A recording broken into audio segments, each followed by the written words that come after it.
আপনারা দেখছেন হলদিবাড়ি টাইমস।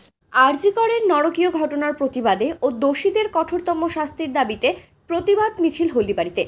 বুধবার নাট্যদল, নৃত্যদল, কবি, শিল্পী, সাহিত্যিক, বুদ্ধিজীবী সবাই একত্রিত হয়ে সন্ধে 7:15 নাগাদ শহরের পুরনো হাসপাতালের মাঠ থেকে একটি প্রতিবাদ মিছিল বের করে। এরপর মিছিলটি বাজারের বিভিন্ন পথ পরিক্রমা করে কালীবাড়ি মোড়ে অবস্থিত নেতাজি মূর্তির পাদদেশে এসে মিছিলের পরিসমাপ্তি ঘটে। মিছিল শেষে নেতাজি মূর্তির পাদদেশে পড়ুয়া চিকিৎসকের প্রতিকৃতিতে মোমবাতি জ্বালিয়ে শ্রদ্ধা জানান তারা।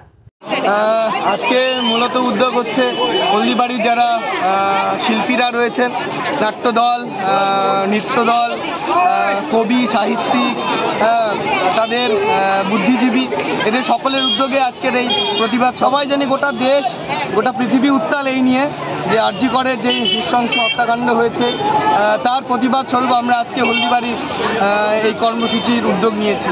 মিছিলটি শুরু হয়েছে আমাদের হলদিবাড়ি রবীন্দ্র ভবনের পার্শ্ববর্তী যেই মাঠ, আমরা যাকে পুরানা হাসপাতালের মাঠ বলে থাকি, সেই মাঠ থেকে শুরু হয়ে আমরা হলদিবাড়ি বাজার পরিক্রমা করে আমরা এখন বর্তমানে নেতাজি মূর্তির পাদদেশে রয়েছি। এখানে আমাদের স্লোগান দিয়ে আমাদের এই কর্মসূচি শেষ হলো।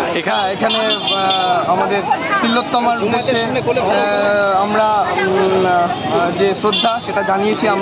আমাদের শ্রদ্ধা সবসময় আছে এবং আমরা চাইছি যে সুবিচার হোক এবং আমরা যেন সুবিচার পাই।